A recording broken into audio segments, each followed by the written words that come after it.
The native Alaskan Inupiat people who settled here thousands of years ago hunted the bowhead whales in the Arctic waters, and the harvest was shared with the entire community. Now, just like then, the whale is at the center of life and culture. The city seal of Barrow, now known as Utqiagvik, proudly sports the magnificent animal. Its landscape includes palm trees made of baleen. One of the first things the children learn is how to help with whaling. So that's why we take our kids out at a young age, It's something you don't learn overnight. You just learn over the years. So, I feel very confident that, Lord willing, we'll go on for another 1,000 years.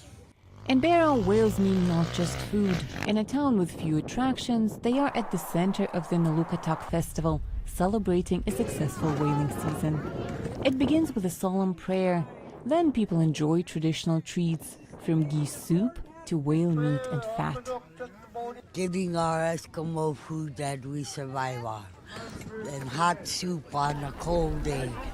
Nagalak soup or the geese soup or the eider duck soup, I could say. I love eating that. Especially the mikia, the fermented whale. I can't wait till they serve that. Muktuk. Yeah. It's always muktuk. The homebrew he's talking about, it can be served at 3 o'clock. Yeah. Fermented walrus, fermented whale. Then comes the blanket toss. Hunters and others jump and do somersaults on a tightly pulled sealskin as they toss candy to kids. After 10 p.m., locals do traditional Eskimo dances and show their moves atop the same sealskin. Kids, elderly, and even whaling captains eventually join in under the midnight sun on this polar day. With all the fun, however, it's easy to forget how much hard work goes into preparing for the whaling season. All year round, we're preparing for the whale hunt, and it's about feeding people, about feeding the community and making sure nobody goes hungry, and encouraging every able-bodied person to participate in the hunt, to keep your culture alive, keep your traditions alive.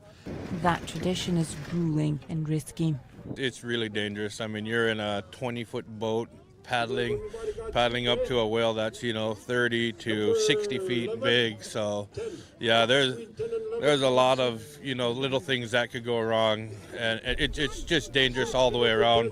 Sleeping out on the sea ice, there's a possibility of floating out, with the ice. The current changes, the wind changes, you get a crack, it could happen so fast. The U.S. government banned whale hunting for a time in the 1970s, saying their numbers had dwindled too much. And so when the whaling was stopped, it affected family life. There was animosity. There was a lot of anxiety. The fate of our right to continue to hunt the bowhead whale was at stake. Eventually, the government allowed some indigenous groups to resume the hunt, but with a strict quota, one the Inupiat say they respect to this day. So the ancient connection between the Inupiat and whales remains, as does the Barrow whale bone arch, a symbol of the sacred bond locals have with the ocean. For Natasha Mozgovaya in Barrow, Alaska, I'm Anna Rice, VOA News.